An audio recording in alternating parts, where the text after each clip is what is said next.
Welcome back mga ka-adventure. Isang mapagpalang araw po sa ating lahat. Another day, another adventure. Samahan niyo po kami sa maling adventure namin pong ginawa kung saan tayo nakatagbo ng isa na namang isdang chef benter. Kaya tara, samahan niyo kami. Let's go!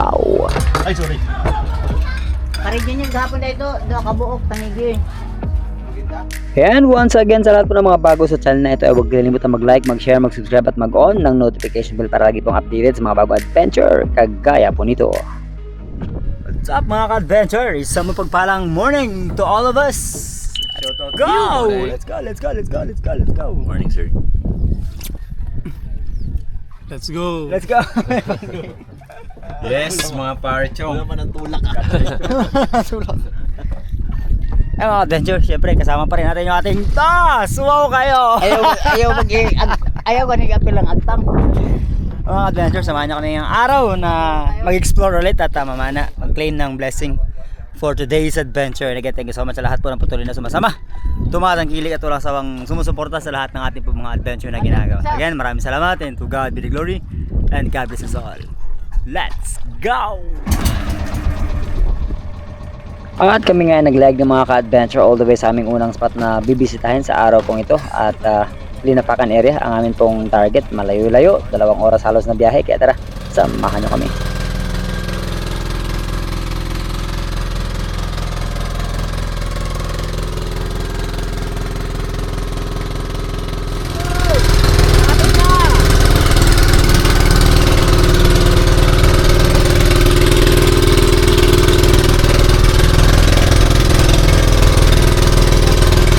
Ready to roll. Ka, sir? Enjoy ang tawag. Okay, kay sir. Enjoy ang tawag. Enjoy ang tawag. Opo. And here we go mga ka-adventure. Pagkatapos mag-gear up, ready na. At umpisan gagad natin sa ating unang pagsisid sa araw pong ito ay nakatanaw tayo ng isang napakalaking unicorn fish or suran. Kaya ano pang hinaantay natin? Kunin na kagad natin, baka pumunta pa ito sa mas malalim na area at dahan-dahan yung ating pong pag-approach sa kanya kasi hindi ito naka-ambush by this time. Dahil ba mga ating pong ginagawa na siya namang ating na-master na sa matagal na panahon na ating pong pamamana. Kaya ito ang nangyari.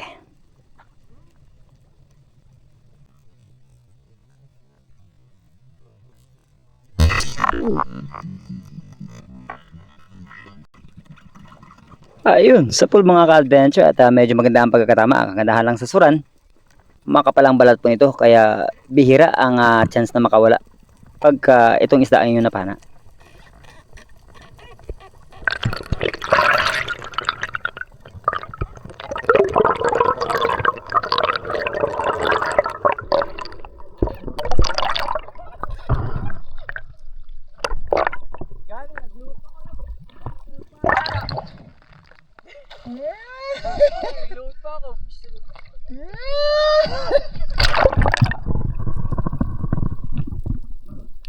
Nag-aasaran kami ni Coach Ali mga ka-adventure kasi kakaahon niya lang po at may pinana siyang isda tapos natatarada siyang mag-load.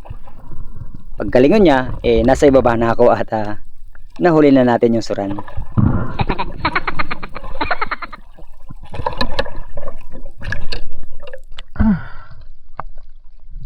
Why? Ha?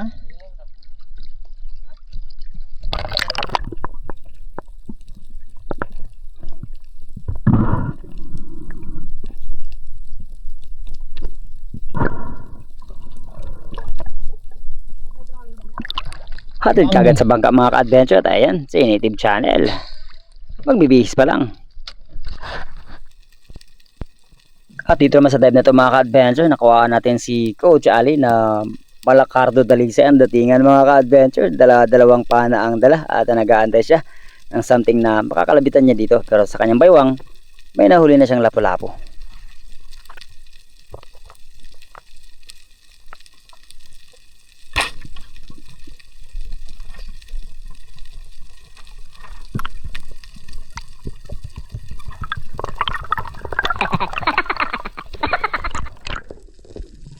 At ang clip naman pong ito mga ka-adventure ay kuha ni Coach Ali sa kanya pong GoPro dahil binibida niya sa kanya pong Alimani na spear gun na nahati po kasi po ito ay travel gun kung tawagin at pinapatry niya sa akin. Demultiplied po ito, so less ang recoil pero tignan natin kung gaano kaganda yung accuracy ng pana nito. Ang target natin ay nandyan sa ibaba. isang coral trout or lapu-lapu din.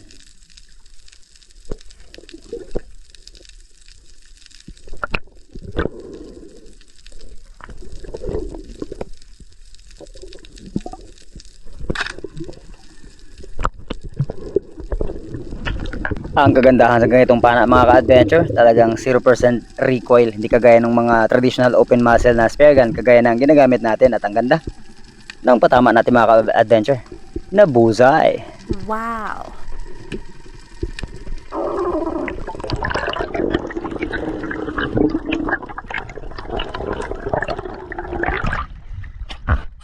At pagkatapos natin masecure ang isang ito mga ka-adventure, nadaanan natin si Bro Reeve ng Lure of Spear Fishing at on the way na kami pabalik sa bangka para lumipat sa panibagong spot na papanaan po namin kasi medyo maaga pa naman at talagang tumipirit ng araw na wala na yung punos na naandyan sa paligid kanina at medyo lumalakas rin yung agos, kaya let's go, lipat tayo. At nagulat ako kasi pag samba ko sa bangka may dalawang tangigi na pala dito.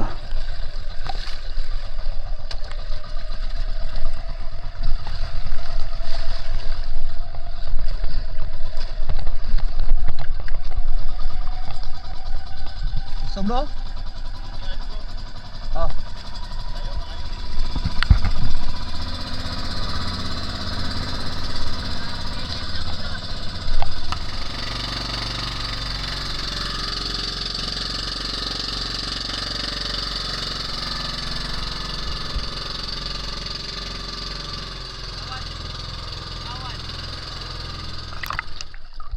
And let's go mga ka-adventure, 3 na ang amin pong nilipatang bahura at after po ng siguro isang oras lang kapag wala masyado kaming mga istang natatanaw dito na something malalaki pang dagdag sa nahuli naming King Mac at iba pa ay uuwi na rin kami, bastante na rin naman at meron na kaming pangkinilaw para mamaya. Wow.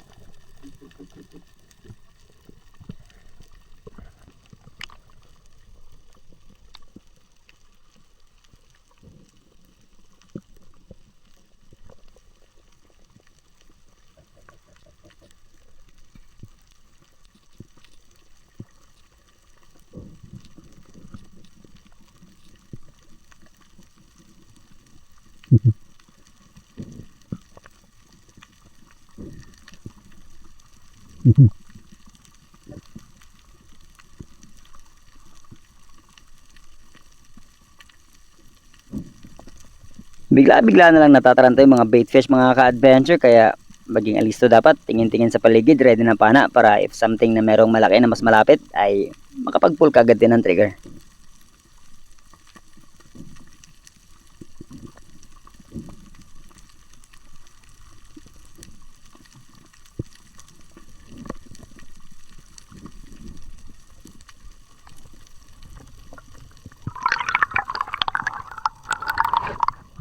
And here we go for another dive mga ka-adventure kasi hindi tayo nakapag-pull ng trigger kanina even though na marami naman sanang mga isda sa paligid, kaya lang we're looking for something na again mas malaki sana kasi nga malalaki na yung mga nahuli natin.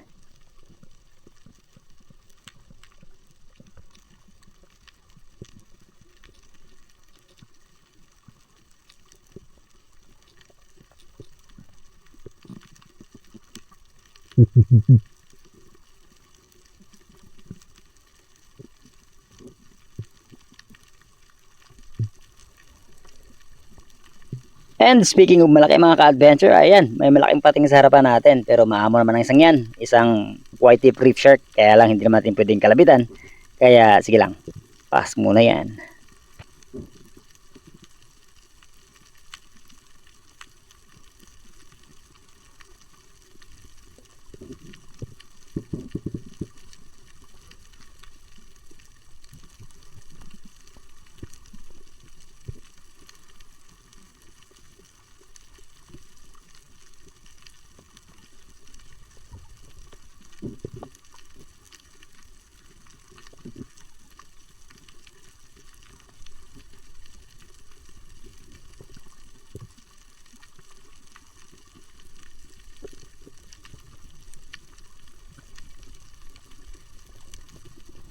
At hindi nagtagal mga ka-adventure, grabing gulat ko nung pag-aahon ko. May lumapit na mamsa sa akin at pag-on ko ng pana, ayan, papatalikod na siya mga ka-adventure at hinahabol ko pa ito ng bahagya.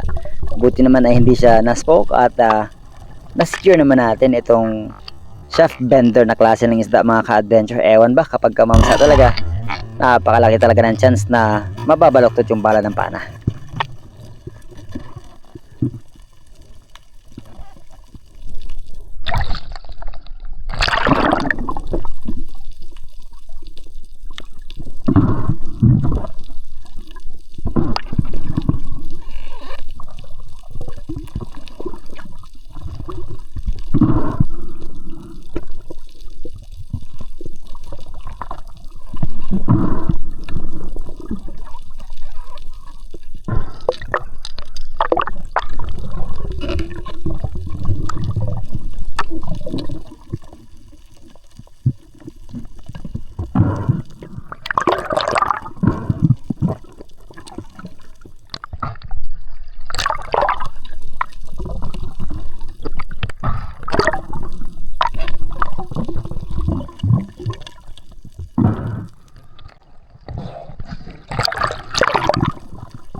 Napakasimple lang ng kanyang paglalaban mga ka-adventure. Hindi ko talaga in-expect na mabibend niya yung bala ng pana natin kasi nga 7.5 mm na, tapos hindi naman siya sumuksok sa mga bato. Pero yun pala, nakalang yung magkabilaan dulo ng bala ng pana natin, tapos nasa gitna siya. Kaya nung pag power niyang paglangoy, doon niya na nabend mga ka-adventure.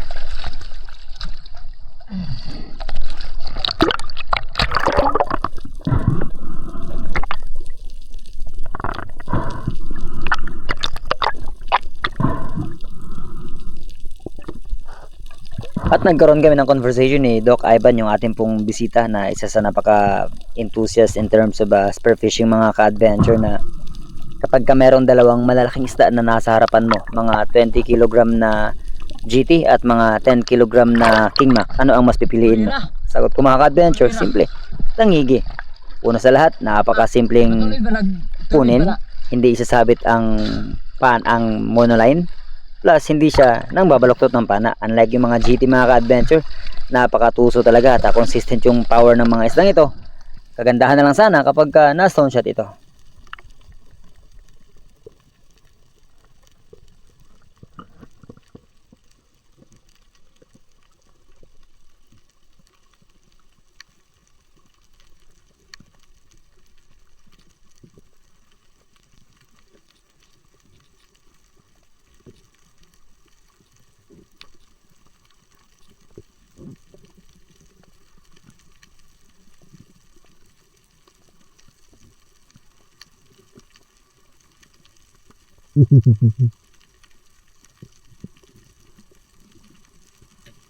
At sa pagkakataong ito mga ka-adventure, nag-decide na ako na mag-pull na ng trigger kasi naku-curious na yung mga sweet lips at ilak dito sa akin pong harapan. Kaya lang nung nag-decide na ako na kunin na ito, ay sumablay naman tayo. Hindi ako tumama kung kailan napakalapit na nito.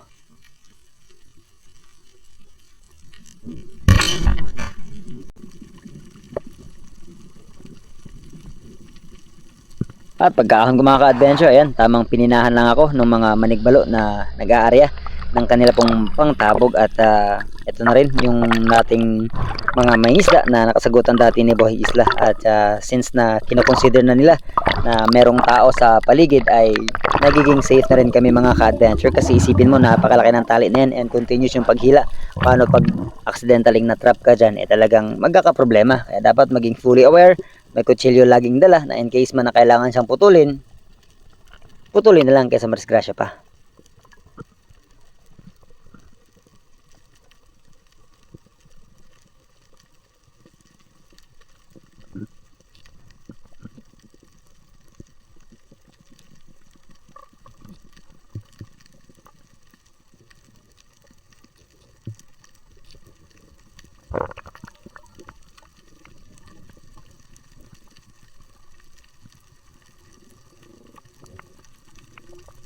And by this time mga ka-adventure, nandito tayo sa harapan ng malaking bato kung saan pinagbabahayan ng mamsa. At dito rin tayo nakapana dati nung nakawala. Tapos napana nating muli. Pero sa pagkakataong ito ay wala pong mga active na isda na nandito. Pero may natatanaw akong something na nasa loob. Kaya kailangan ko itong i-double check at lapitan closely. At alamin kung anong isda ba yung nasa ilalim. Pero nung nasilayan ko na ito mga ka-adventure ay na-confirm ko.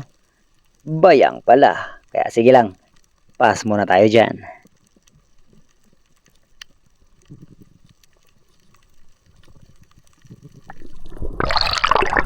At pagkatapos nga ng isang oras kalahating paninisid mga ka-adventure, nagpasya na yung grupo namin na i-gather up na kami at ipunin pa isa-isa hanggang sa makompleto at let's call it a day.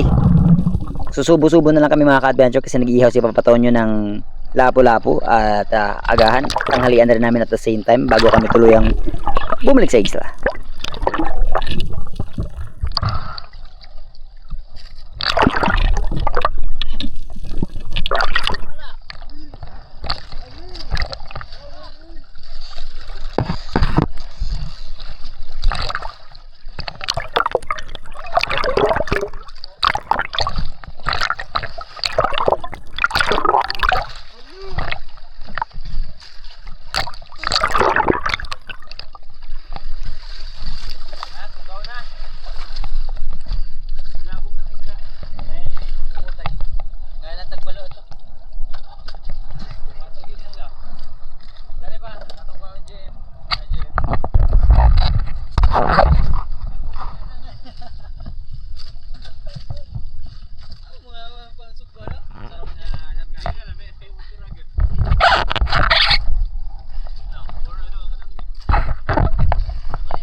Sige naman, gatira na bro. Gatira pa di Mego. Tira. Sir!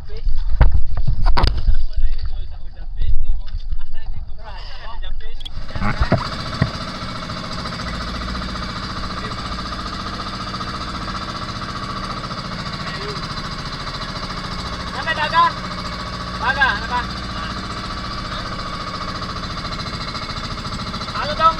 Ano dong isang batong mani, bro, Rip? Putian.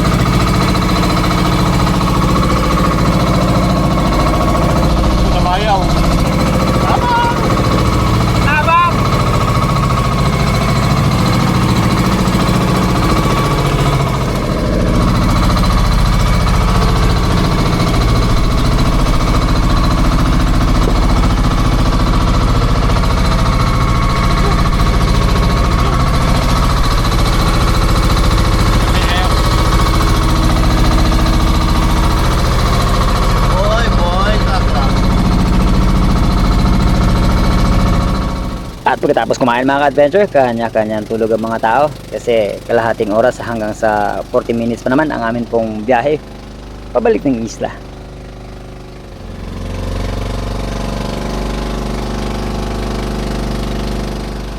At tumihi pala kami ng kaunting tulong mga ka-adventure. If you could include Baby Moha sa inyo pong mga panalangin to quickly recover at makabawi sa kanya pong kalagayan kasi po siya ay kasalukuyang nasa ospital at si Moha po ay first baby ni Corsi Spearmaster or Brother Abraham Ben Carl Yodi. Ayaw itutok ba kay musinaw? Pagsidlak sa adlaw sa sayo sa kabuntago. Buntag baro nga hapon.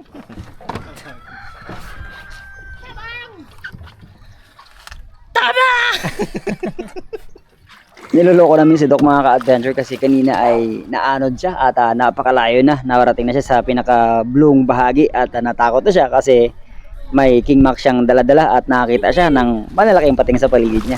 Pero buti na lang ay naging safe pa rin naman ang amin pong adventure sa araw po ito. Plus, may biyaya pa kaming naiuwi at pagsasaluhan para mamaya. Iwan mo yung lanhuan guys. O yung isang maliit na king makyan. Yan. Look ko ah. Pa-picture sa lugar. Picture man ka. Ano pa pa-video?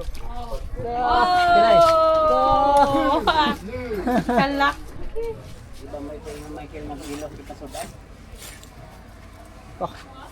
Ay muli na linaw ba po? Tapos nga sa bawda na. Linaw mo ba? Hindi ko anak.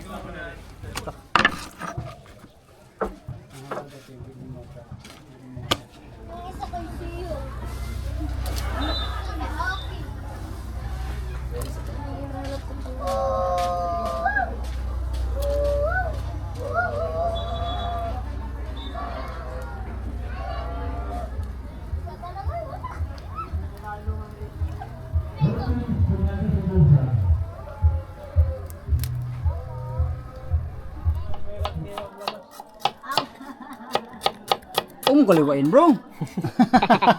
Tayo muna itong Mahilig kang maliwa bro ha. patay. Patay. Kinilaw ni Nak, kinilaw. Alright, King Mac na naman, kinilaw na naman King Mac. Tuwa si chairman kasi meron daw sub. No. Hay buhay no, may substitute. Okay, shop.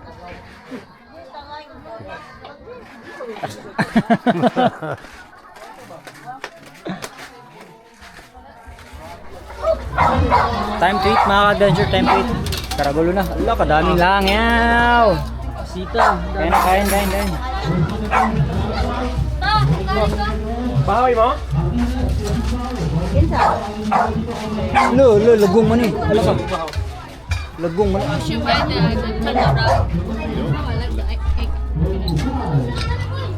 Paskiw na, paskiw. Tinikid. Sasab. Partner ko. Ay, sorry. Karin niya gahapon na ito, doon kabuok, tangigin. Maganda. Gusto kayo. Oh, kinilaw oh. Sige.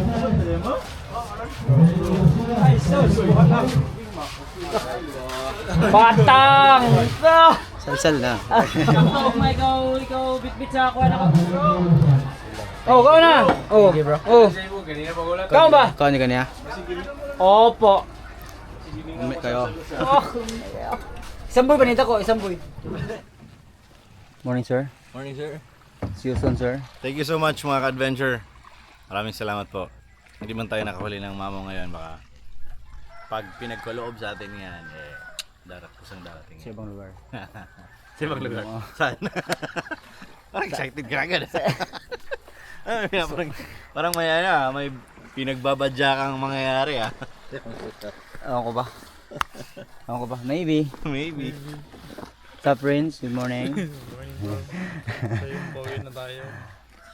Ito na yung ano, yung See you final soon. natin. See you soon ha, see you soon. Sir. Bro, thank you okay bro. As always, thank you so much. Basic. Bro, anytime ha. I know. Marami pa pagkakataon magsama tayo muli. Of course. Hindi natin na. Sila makawin ni GM mga ka-adventure kaya biyahin muna sila at hindi pwedeng samahan ni Rib. Alright.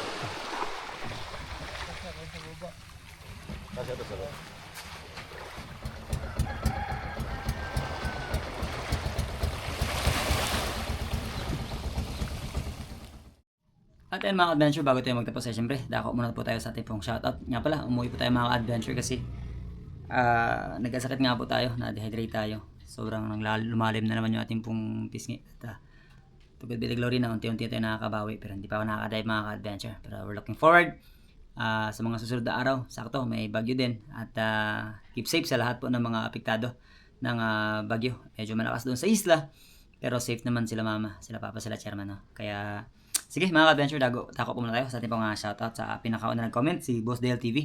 Top 5 po natin sila Ned Lim, Lipay Lifestyle ng Negros Bindoy, and by Royal Paras. Okay. At Ed John Arina, Gloria Roland, Ronald and si Nomer Itable ng Dumaguete. At belated happy birthday po pala sa nagdaraos ng kanyang karawan ng mga nakaraang linggo, si Miss Pauline. Belated happy birthday po and God bless. Shoutout din natin ang Itable family ng Batangas, Miss Angel Hernandez ng Canada, Julian Fadre, Binsky Sea Fishing, Hari Casinilio ng Bantigi, De Luna family, si Ronnie and Camila, and si Carmelita Dulana ng Sorsogon.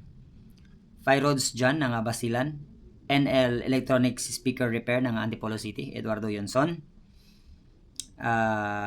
Felix Kiroy ng Lapu-Lapu, Felicito Hungay, Verlito Nabasa, Adonis Junior Bislig, Rinante Malahos, Tita Platita ng Pampanga, at Alex Bagao Jr., Michael Bautista, Jopet Hasildo, Padyak Niya ng Mandaluyong, Chris Riel ng Tabok, Kalinga, G. Partosa, Calvin Malingbayan, Santiago Calbog, Rodel Cabasag, Renel Cuesto, Dominic Enger Rabago, Bicolana ako, Albert Mahusay, Germany Manao ng Jeddah KSA, Idol Terso, Manulat Laurio, ay natim Naranda ng Canada, Kuya Larry Santi ng Hawaii, Miss Anonymous ng Jensen, Miss May Stake ng Solid Harabas Hong Kong Chapter. At speaking of Harabas, happy birthday po pala kay Brother Jeff ng Harabas sa araw pong ito. At sa tatay pala ni Bro Alexander, happy birthday po. Miss Monet Paras ng Hong Kong Chapter din, Miss Mimi Manaloto, Miss Oliva Mendoza, Miss Glenda Banstro ng Perth, Australia, Miss Meta Purino ng UAE, Miss Sabina Schmed, Miss Sarah Jensen, Miss Jean Agno, Miss Gina Moore, Miss Jean Witherspoon, Miss Emma Gokong, Miss Rosalinda Hipolito, Miss Jobelinda Dula, Miss Rosalino Campo, Miss Binos and Jewel Burilla ng Oceanside, California, Miss Abby and Pres Gamboa ng Orlando, Miss Edna and Tito Luis Ubugen, Bro Bon Tasho and family. Yan, shoutout po sa inyo ng nasa Canada. Si Miss May Bugawisan and Master Rich ng California, USA, by Alvic and Miss Manilyn Paner and the Chicago Friends, Master Ray Dubibar, Bro Roel Balabo ng Saudi, Joel Sinubalde ng British Columbia, Canada, Rex Asuncion ng Texas, at si Milo Eulalia ng Missouri, Johnson, Maritis Gumera, ADR-TV, Chad Summers ng Bohol, Noy Bullet Saldivar, Fishing is my hobby official, Michael Urong, Manuel Mendoza ng Marikina, Joselito Revilla ng UAE, Sean Lucas ng Bakid Abra, at si Sharif Taringay, Juben Celos and Celos family, Rafi Spur Fishing, Lorenzo family ng Pork Pampanga, Erenio Diaz, Juan Druca, Ivan Tobiera ng Lavisares Samar, Florabel Abihero, Raymond Paras, Erickson Nacario Vlog ng Maa Davao, Rodi Diladia, Carlos Villamor, Coach GP ng Dumaguete City, Joseph Bandoquillo, RG Milante ng Zambales, Zandugo OFW ng Dubai, Eric John Meres Pereira ng Romblon, sa Sheba Clinic ng KSA and si Julito de la Cruz. At sa mga hindi po natin na shoutout, we'll see you sa ating pong susunod adventure.